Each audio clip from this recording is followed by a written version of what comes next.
ದತ್ತವ್ರೆ, ದತ್ತವ್ರೆ, ಇಲ್ಲಿ ನೋಡಿ, ಎಚ್ಚರ ಮಾಡ್ಕೊಳ್ಳಿ. ಮೇಡಮ್, ನೀವೊಂದ್ಸಲ ಅವ್ರು ಮಾತಾಡಿ. ಮಾವ, ಎದ್ದೇಳಿ ಮಾವ, ನೀವು ತುಳಸಿ ಬಂದಿದ್ದೀನಿ, ಹೇಳಿ ಮಾವ.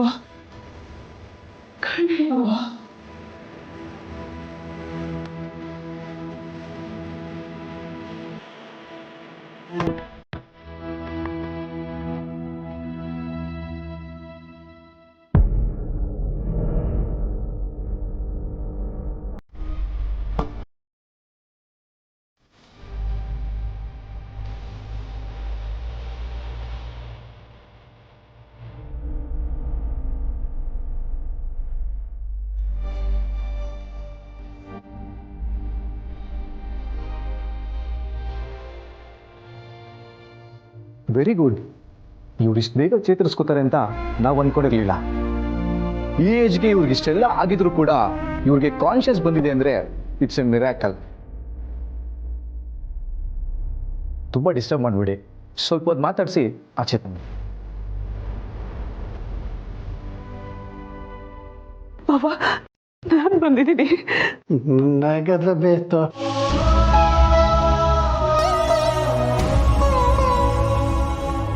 ಕಾಣಿಸ್ತಾ ಇದೆಯಾ? ಈ ಮುದುಕನಿಗೇನು ಕಾಣಿಸೋದಿಲ್ಲ ಅಂತ ಅನ್ಕೊಂಡ್ಯಾ? ನನಗೆ ಏನಾಗಿದೆ ಅಂತ ಹೇಳ್ತಾ ಇದ್ದೀಯ? ನಾನು ಚೆನ್ನಾಗೇ ಇದ್ದೀನಿ. ಇಲ್ಲಿಂದ ನಾನು ಆಚೆ ಕರ್ಕೊಂಡು ಹೋಗು, ಮನೆವರೆಗೂ ನಡ್ಕೊಂಡೇ ಬರ್ತೀನಿ.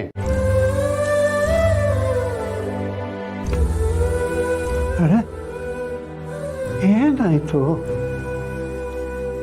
ಬೀಗರ ಜೊತೆಯಲ್ಲಿ ಮಾತಾಡ್ತಾ ಬರ್ತಿದ್ದೆ, ಅಷ್ಟರಲ್ಲಿ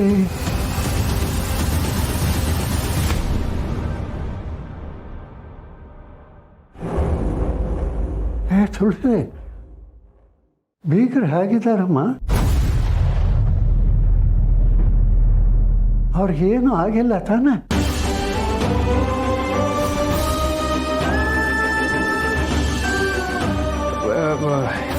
ಇಲ್ಲ ತಾತ, ಅವರು ಆರಾಮಾಗಿದ್ದಾರೆ, ಮನೇಲಿದ್ದಾರೆ.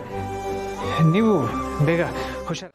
ಹೌದೌದು, ಇಂಥ ನಾಟಕದ ಮಾತುಗಳಾಡಿ ಮನೆಯವ್ರನ್ನೆಲ್ಲ ಮರಣ ಮಾಡಿದ್ಯಲ್ಲ. ನಾನು ನನ್ನ ಗಂಡ ಜಗಳ ಆಡ್ತೀವೋ ಪ್ರೀತಿಯಿಂದ ಇರ್ತೀವೋ ಅದೆಲ್ಲ ನಿನಗೆ ಯಾಕೆ? ನೀನು ಬಂದು ನಮ್ಮಿಬ್ಬರಿಗೆ ಬುದ್ಧಿ ಹೇಳೋದೇನು ಬೇಕಾಗಿಲ್ಲ. ನನ್ನ ಅಭಿ ಮಧ್ಯ ನೀನು ಬರಬೇಡ. ಯಾಕೆ ಬರಬಾರ್ದು? ನಿಮ್ಮಿಬ್ಬರು ಮಧ್ಯ ಬಂದು ಮಾತಾಡೋ ಹಕ್ಕು ಅಧಿಕಾರ ನನಗಿದೆ. ನಾನು ನನ್ನ ತಂಗಿ ಮೈದನ ಜೀವನದ ಬಗ್ಗೆ ಮಾತಾಡ್ತಿದ್ದೇನೆ ಹೊರತು ಬೇರೆ ಯಾರ್ದೋ ಜೀವನದ ಬಗ್ಗೆ ಮಾತಾಡ್ತಿಲ್ಲ. ಈ ಸಂಬಂಧಗಳ ಬಗ್ಗೆ ನೀನು ನಂಗೆ ಹೇಳಬೇಡ. ನಾನು ಅಭಿ ಕಿತ್ತಾಡ್ತೀವಿ ಮತ್ತೆ ಒಂದಾಗ್ತೀವಿ. ನಮ್ಮಿಬ್ರು ಮಧ್ಯೆ ನೀನು ಮೂಗು ತೋರಿಸ್ಬೇಡ. ನಿನ್ನಿಂದಾಗಿ ಮಾಮ್ ಡ್ಯಾಡ್ನ ಆಲ್ರೆಡಿ ದೂರ ಮಾಡ್ಕೊಂಡಿದ್ದಾಯ್ತು, ಈಗ ಅಭಿನೂ ದೂರ ಮಾಡ್ಕೋಬೇಕಾ? ಅಪ್ಪ ಅಮ್ಮ ದೂರ ಹೋಗಿದ್ದಕ್ಕೆ ನಾನು ಕಾರಣ ಅಲ್ಲ ದೀಪಿಕಾ. ಅಪ್ಪ ಅಮ್ಮನ ಜೊತೆ ಇರಬೇಕು ಅನ್ನೋ ಆಸೆ ನನಗೂ ಇದೆ. ಇಂಥ ಬಣ್ಣದ ಮಾತುಗಳಿಗೆ ಬೆರ್ಗಾಗೋಳಲ್ಲ ನಾನು. ಅಪ್ಪ ಅಮ್ಮನ ಜೊತೆಗೆ ಇರೋಕ್ಕೆ ಇಷ್ಟ ಇರೋಳಾಗಿದ್ರೆ ಅವ್ರಿಗಷ್ಟೆಲ್ಲ ಅವಮಾನ ಮಾಡಿ ಈ ಮನೆಯಿಂದ ಆಚೆ ಕಳಿಸ್ತಿರ್ಲಿಲ್ಲ. ಡ್ಯಾಡ್ಗೆ ನಿನ್ನಿಂದ ಎಷ್ಟೆಲ್ಲ ಅವಮಾನಗಳಾಗಿದೆ, ಅದನ್ನು ಅವ್ರು ಮರೆತು ನಿನ್ನ ಕ್ಷಮಿಸಿದ್ರು ನಾನಂತೂ ಕ್ಷಮಿಸಲ್ಲ. ಅಪ್ಪನಿಗೆ ನನ್ನಿಂದ ಅವಮಾನನ? ಇಲ್ಲ, ನನಗಂತ ಉದ್ದೇಶ ಯಾವತ್ತೂ ಇರಲಿಲ್ಲ. ಅವರಿಂದ ನನಗೆ ನೋವಾಗಿರೋದಕ್ಕೆ ನಾನು ರಿಯಾಕ್ಟ್ ಮಾಡಿದೆ ಹೊರತು ಅವ್ರಿಗೆ ಅವಮಾನ ಮಾಡಬೇಕು ಅನ್ನೋದು ನನ್ನ ಮನಸ್ಸಲ್ಲಿ ಇರಲಿಲ್ಲ. ಮಾಡೋದೆಲ್ಲ ಮಾಡಿ ಈಗಿಂಥ ಮಾತುಗಳು ಆಡಿದ್ರೆ ಎಲ್ಲ ಸರಿ ಹೋಗುತ್ತಾ? ಅದನ್ನೇ ಹೇಳ್ತಿರೋದು. ಅಭಿ ಜೊತೆ ಮನೆಯವ್ರ ಬಗ್ಗೆ ಹಗುರವಾಗಿ ಮಾತಾಡ್ತಿದ್ಯಾ. ಮನೆಯವ್ರ ಪರಿಸ್ಥಿತಿನ ಅರ್ಥ ಮಾಡಿಕೊಂಡು ಅದ್ರ ತಕ್ಕ ಹಾಗೆ ನಾವು ನಡ್ಕೋಬೇಕು ದೀಪಿಕಾ. ಇಲ್ಲ ಅಂದ್ರೆ ನಿನ್ನ ಬಗ್ಗೆ ಅಭಿಗೆ ಬೇಸರ ಆಗುತ್ತೆ, ಮತ್ತೆ ನಿಮ್ಮಿಬ್ರ ಮಧ್ಯೆ ಜಗಳ ಆಗುತ್ತೆ. ಮನೆಯವ್ರ ವಿಚಾರ ನೀನು ನನ್ನ ಹತ್ರ ಮಾತಾಡಬೇಡ. ಎಲ್ಲಿ ಹೇಗೆ ನಡ್ಕೋಬೇಕು ಅನ್ನೋದು ನನಗೆ ಚೆನ್ನಾಗಿ ಗೊತ್ತು. ಇಲ್ಲ, ಗೊತ್ತು ಅಂತ ಅನ್ಕೊಂಡಿದ್ಯಾ ಅಷ್ಟೇ. ಏನು ಗೊತ್ತಿಲ್ಲರೋರ್ಗೆ ಬುದ್ಧಿ ಹೇಳ್ಬೋದು, ಎಲ್ಲ ತಿಳ್ಕೊಂಡಿರೋರ್ ಜೊತೆ ಮಾತಾಡ್ಬೋದು. ಆದ್ರೆ ಏನು ಗೊತ್ತಿಲ್ಲದೆ ಎಲ್ಲ ಗೊತ್ತು ಅಂತ ಅನ್ನೋರ್ ಜೊತೆ ಏನೂ ಮಾತಾಡಕ್ಕಾಗಲ್ಲ. ಒಂದಂದು ಸತ್ಯ, ನೀನು ಹೀಗೆ ನಡ್ಕೋತಿದ್ರೆ ಅಭಿನ ಕಳ್ಕೋತೀಯ, ಆಮೇಲೆ ಅದಕ್ಕೆ ನಾನೇ ಕಾರಣ ಅಂತ ಹೇಳ್ತೀಯ. ಬದಲಾಗು ದೀಪಿಕಾ.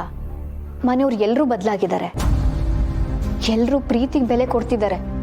ಹೀಗಿರುವಾಗ ನೀನೊಬ್ಳು ಮಾತ್ರ ಈ ರೀತಿ ಆಡ್ತಿದ್ರೆ ಬೇರೆಯವ್ರು ನಿನ್ನನ್ನು ದೂರ ಮಾಡದೇ ಇದ್ರು ಎಲ್ರಿಂದ ನಾನು ದೂರ ಇದ್ದೀನಿ ಅಂತ ಅನ್ಸೋಕ್ ಶುರು ಆಗತ್ತೆ. ಸಮರ್ಥಣ್ಣನ ಕಾಲಿಗೆ ಬಿದ್ದು ಜೋರಾಗಿ ಅಳ್ಬೇಕು ಅಂತ ಅನ್ನಿಸ್ತಾ ಇದೆ. ನಾನು ಮಾಡಿದ ತಪ್ಪನ್ನೆಲ್ಲ ಸರಿ ಮಾಡ್ಕೋಬೇಕು ಅಂತ ಅನ್ನಿಸ್ತಾ ಇದೆ ದೊಡ್ಡವ.